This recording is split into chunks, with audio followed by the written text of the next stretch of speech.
Sir একটা কথা কমু। ক কি করবে? স্যার আমি কম না আরিফুল কে কো। হবো তুমি তাহলে বাবা আরিফুল কি করবে কও? স্যার পরীক্ষা কে আবিষ্কার করছাল? পরীক্ষা আবিষ্কার করছাল?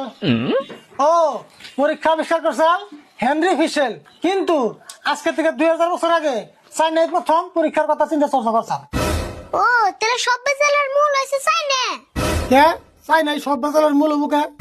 তে চাইনা থেকে করোনা ভাইরাস আইয়া দেশে কি অবস্থা করছাল? আর হলে পরীক্ষা ভাইরাস ওরা আবিষ্কার করছে। তাহলে ওরাই সব বেজালের মূল না? তুমি দি খুব কথা জানো গো। স্যার চাইনা কিছু বানাইলে বলে বেশি দিন টিকে না। তাহলে পরীক্ষা এতদিন টিকলো কে? পরীক্ষা না তোমার তো মাথা আবিষ্কার কে? আমার তো মাথা আবিষ্কার না। স্যার আন্নের মাথা বিষ করবো কে? পরীক্ষা তো আন্নে দিবেন না, আমরা শুনতে পরীক্ষা আর না দিলে কি হবে? আগে তো দিছি। আচ্ছা যাই হোক, বেশি বেসাল পারম না। তোমাকে পরীক্ষার করলে বেশি দিন নাই, মাত্র 15 দিন আছে। এই মাসে যে সবথেকে বেশি স্কুল ক্ষতি করছো তারা কিন্তু পরীক্ষা দিবার দিন না। কাম সারছে রে। আমি না 10-12 দিন স্কুল ক্ষতি করছি। এখন উপায় কি হবো?